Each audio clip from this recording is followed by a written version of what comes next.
Professor Simhadri Telangana రాష్ట్ర Samajwadi party అధ్యక్షులు, తర్వాత ఇండియా అలయన్స్లో భాగంగా ఉన్న కాంగ్రెసు, సిపిఎం,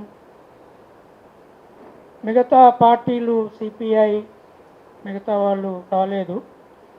యాక్చువల్గా ఈ ఇష్యూ దేశం మొత్తం మీద ఇంత పెద్ద ఎత్తున ముందుకు వచ్చినప్పుడు నేను అనుకున్నాను, నేషనల్ లెవెల్లోనే ఇండియా అలయన్స్ వెంటనే ఒక మీటింగ్ కాల్ఫర్ చేసి దీని మీద ఒక పెద్ద ఎత్తున నేషనల్ ప్రోగ్రాము తీసుకుంటుందేమో అనే అభిప్రాయం నాకు ఉండింది. బహుశా రాహుల్ గాంధీ గారు దేశంలో లేరని కూడా ఇన్ఫర్మేషన్ ఉండింది. అయితే నిన్న కర్ణాటక కాంగ్రెస్ కమిటీ మీటింగ్లో అక్కడ కూడా కాంగ్రెస్ అధికారంలో ఉంది. శివకుమారు ఒక నెల రోజుల కిందనే ముఖ్యమంత్రి అయ్యాడు. ఆ కాంగ్రెస్ పార్టీ నిన్న ఒక పెద్ద ప్రకటన చేసింది. మొదటిసారి ఒక మేజర్ నినాదాన్ని దేశం ముందు పెట్టింది. వాళ్ళు అడిగింది ఏది అంటే, ఇదంతా సిట్టు ఇవి అవన్నీ కాదు, ప్రధానమంత్రి నరేంద్ర మోడీ, హోమ్ మినిస్టర్ అమిత్ షా, ఉత్తరప్రదేశ్ ముఖ్యమంత్రి ముగ్గురు రిజైన్ చేయాలి. ఇది demand. I think it is a very correct demand. అంటే ఆ ముగ్గురికి సంబంధం ఉంది. యోగి ఆదిత్యనాథ్ ఆ రాష్ట్ర ముఖ్యమంత్రి సిట్ ఫామ్ చేస్తే అయ్యేదేం లేదు. అది వాళ్ళు కూడా చెప్తున్నారు. బీజేపీలో ఉన్న మేధావులు కూడా క్లాష్ ఆఫ్ ఇంట్రెస్ట్ ఉంది దాంట్లో. తర్వాత ప్రధానమంత్రి ఫామ్ చేశాడు. సుప్రీంకోర్టు డైరెక్షన్తో 5 ఫిబ్రవరి 2020లో ఈ ట్రస్ట్ను ఫామ్ చేశాడు. అది పార్లమెంట్లోనే అనౌన్స్ చేశారు మీ అందరి ముందు. సో అది ఆ రకంగా యాక్చువల్గా it is not a private trust నిజానికి చూసినప్పుడు. కానీ అయినా కూడా బాధ్యులు అంటే ఒకటి ఎంపీ గారు చెప్పినట్లు కాంగ్రెస్ దగ్గర 60 ఏళ్ళు ఇండిపెండెంట్గా పరిపాలించింది. ఒక 15 ఏళ్ళు అలయన్స్లో పరిపాలించింది. పివి నరసింహారావు తర్వాత మన్మోహన్ సింగ్ పీరియడ్. కానీ ఏ మేజర్ ఘటన జరిగినా లాల్ బహదూర్ శాస్త్రి దగ్గర నుంచి రిజిగ్నేషన్స్, మోరల్ రెస్పాన్స్. ఒక చిన్న ఫస్ట్ రైల్వే యాక్సిడెంట్ జరగగానే లాల్ బహదూర్ శాస్త్రి రిజైన్ చేశారు, ద ఫస్ట్ రైల్వే మినిస్టర్. తర్వాత అంబేద్కర్ కూడా విమెన్ ఇష్యూ మీద కేంద్రీకరించి క్యాబినెట్ నెహ్రూ దీన్ని అంగీకరించట్లేదని, నేను అంగీకరించలేని మోరల్ స్థితిలో ఉన్నానని రిజైన్ చేశాను. సో అక్కడి నుంచి రిజిగ్నేషన్స్ వచ్చినాయి. యాక్చువల్గా సోనియా గాంధీ పీరియడ్లో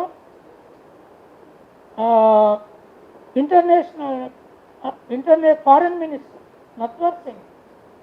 నట్వర్ సింగ్ అని రిజైన్ చేయించారు.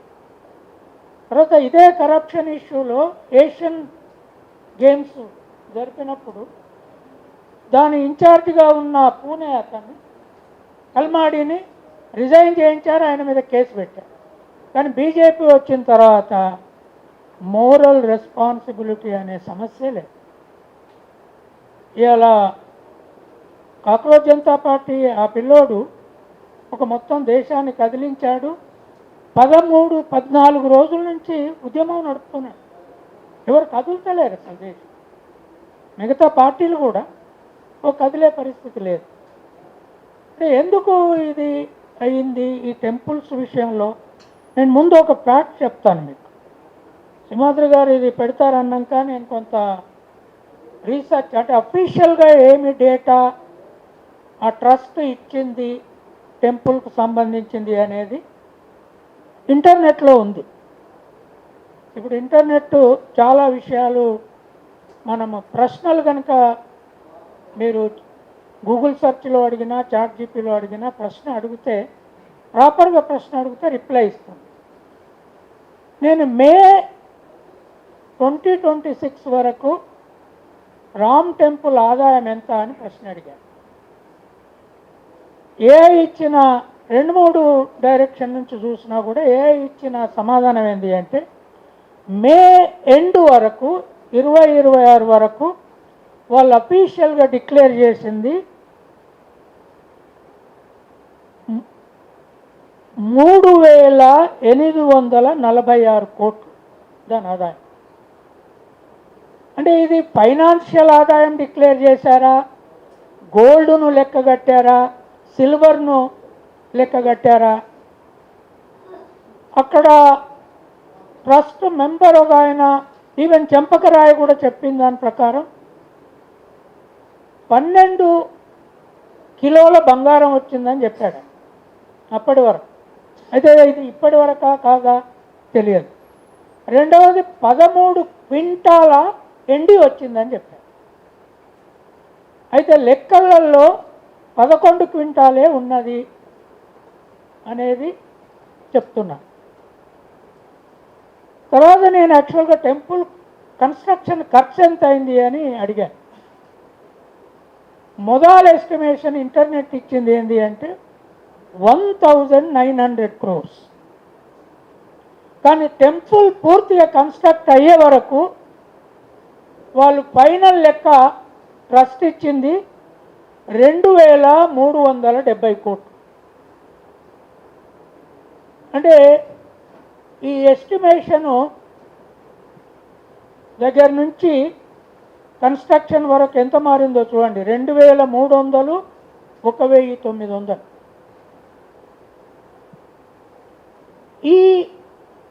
ఈ డిఫరెన్స్ ట్రస్ట్ ఇచ్చిన లెక్కలలో ఇంత స్పష్టంగా దొరుకుతుంది.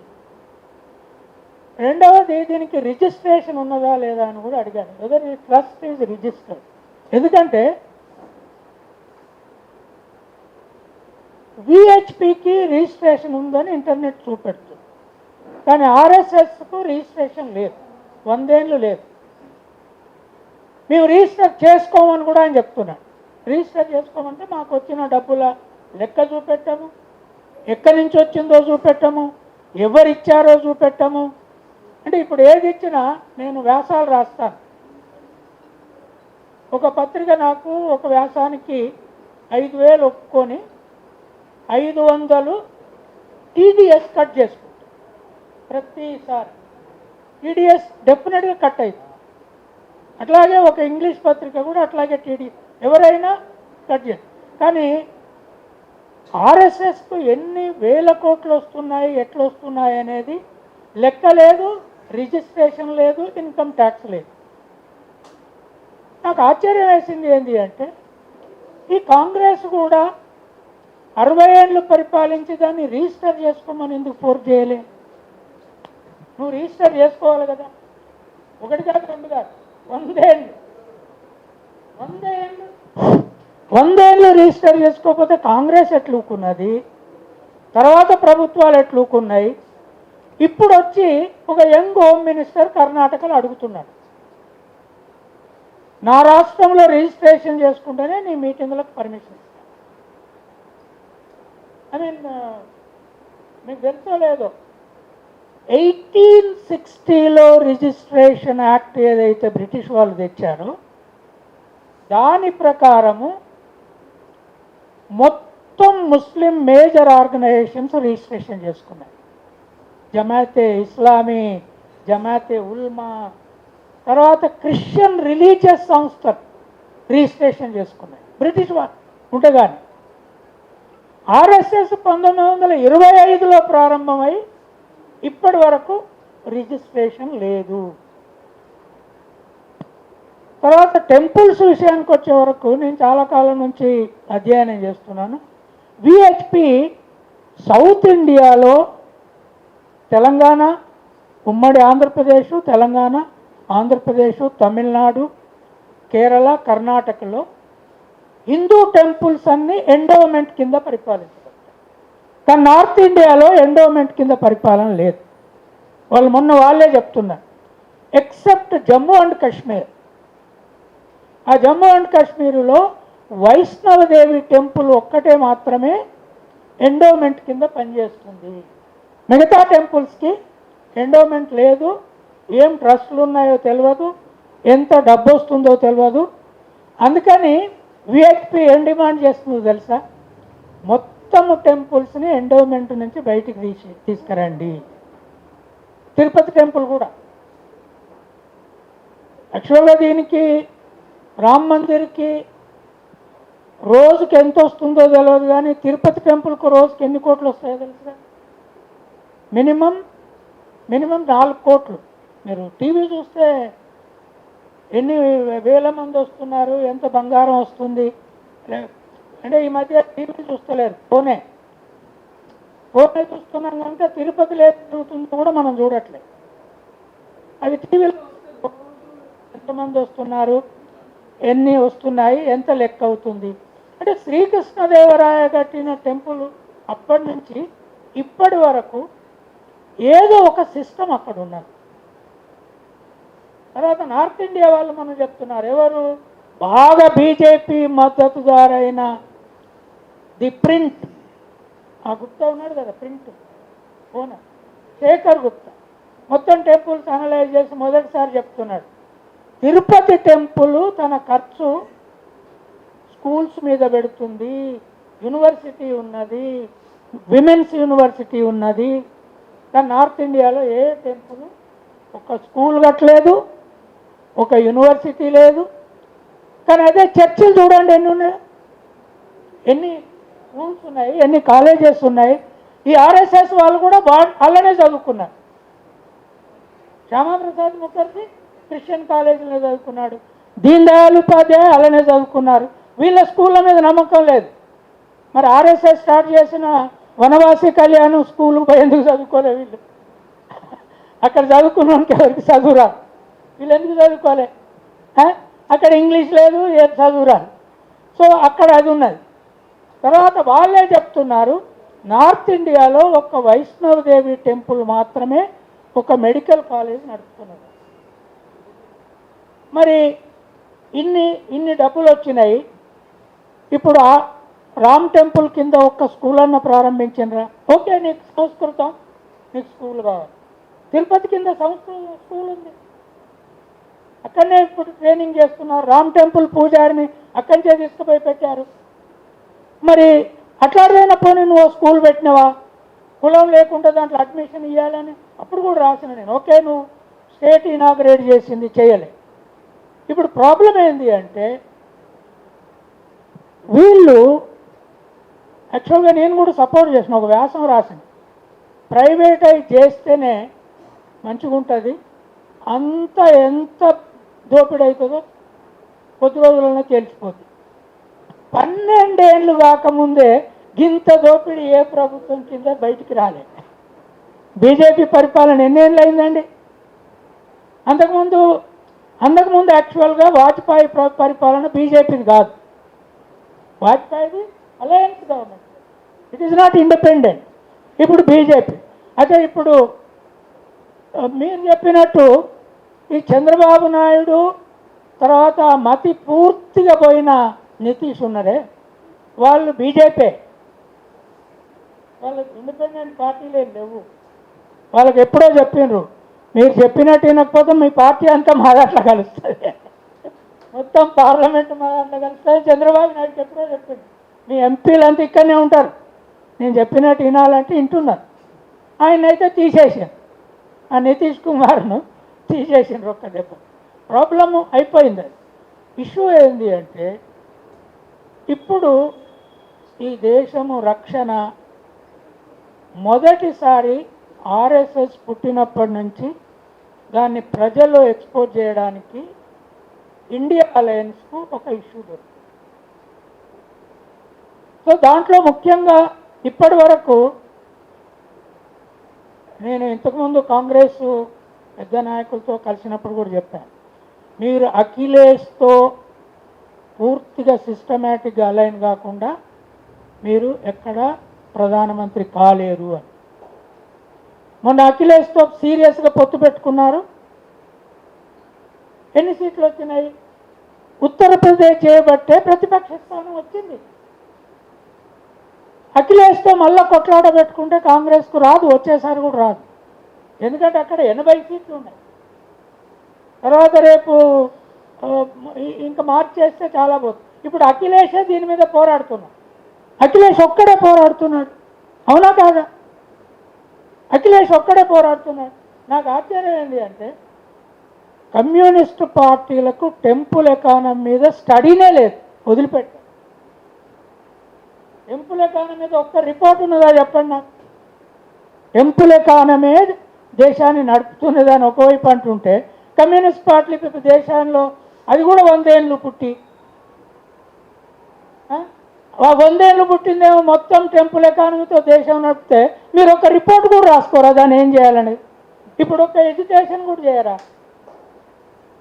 మిత్రులే నాకు బిఎల్ఎఫ్ అని పెట్టి మేము కొట్లాడి మోసపోయి బయటకు వచ్చేసిన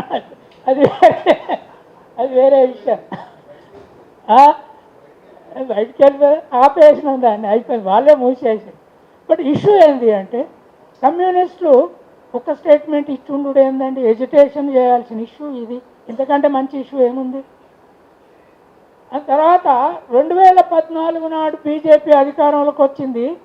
రామ్ టెంపుల్ ముందు పెట్టి కాదు, కాంగ్రెస్ కరప్షన్ ముందు పెట్టి. అప్పుడే కేజ్రీవాల్తో చేయించారు డ్రామా. అన్నా హజారా అనే ముసలోని పట్టుకొచ్చారు ఆర్ఎస్ఎస్ వాళ్ళు, పట్టుకొచ్చి కూర్చుండబెట్టి వాళ్ళకి కావాల్సిన పైసలు ఇచ్చిండ్రు. కేజ్రీవాల్ కూడా ఇచ్చిండ్రు.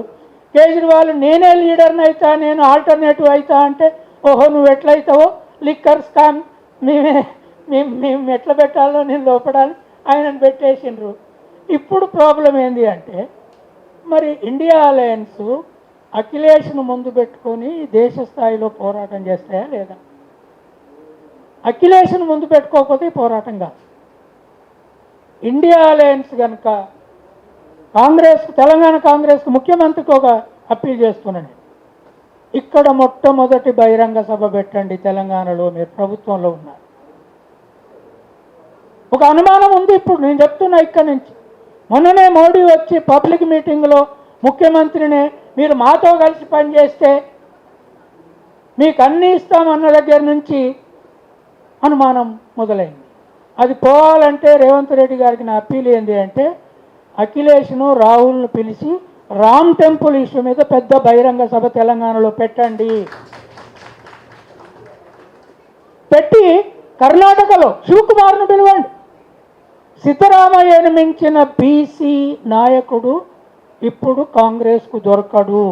8.5 ఏళ్ళు పరిపాలించిన సిద్ధరామయ్య మీద కరప్షన్ అలిగేషన్ చేయగలదా కాంగ్రెస్? చేయగలదా? అంతకంటే ఆనెస్ట్ సోషలిస్ట్ లీడర్ దేశంలో ఉన్నారా ఎవరన్నా? వాళ్ళందరినీ పట్టుకొచ్చి కనుక దేశం మొత్తం సిపిఎం, సిపిఐ, మీరు ఇంతవరకు నేను రాజా ప్రకటన చూడలే. ఆయన నాకు మిత్రుడే, ఫోన్ చేయాలనుకున్నారు 2-3 సార్లు, కానీ పాపం ఆయన అసలే దళితుడు. నేను ఫోన్ చేసి ఆయన ఇబ్బంది పెట్టుడు ఎందుకు, వాళ్ళకి ఇష్టం ఉన్నదో లేదో. ఇది ఎట్లా ఇప్పుడు ఒక ఇష్యూ దొరికితే వాళ్ళకే ఇష్యూ దొరకలే. కేసీఆర్ని పట్టుకొని మొత్తం కాంగ్రెస్ను బదనాం చేసి ఇది కాంగ్రెస్ అంటేనే కరప్షన్ అనే అధికారంలోకి రాలే. ఇవాళ మీకు దొరికింది కదా, దొరికిన దాన్ని మీరు పట్టుకొని చేయరా? కనుక ఇప్పుడు 4 రాష్ట్రాలు వీళ్ళకున్నాయి.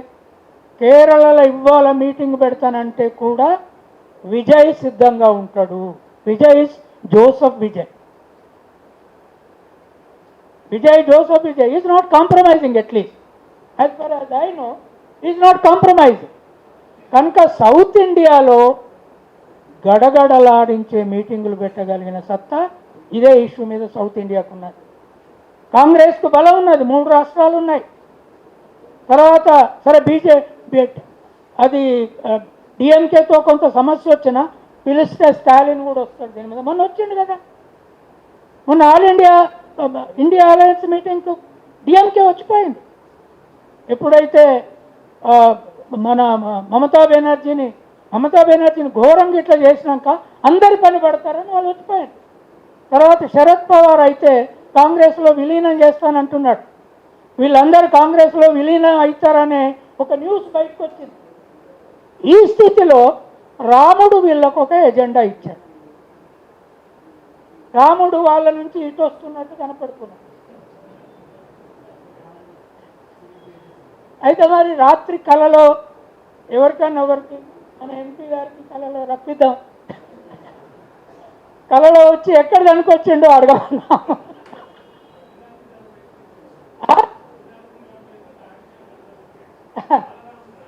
ఇక రాలే.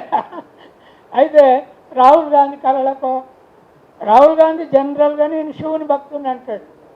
రేపటి నుంచి ఆయన రాముని భక్తుని కావడానికి అవకాశం ఉంది.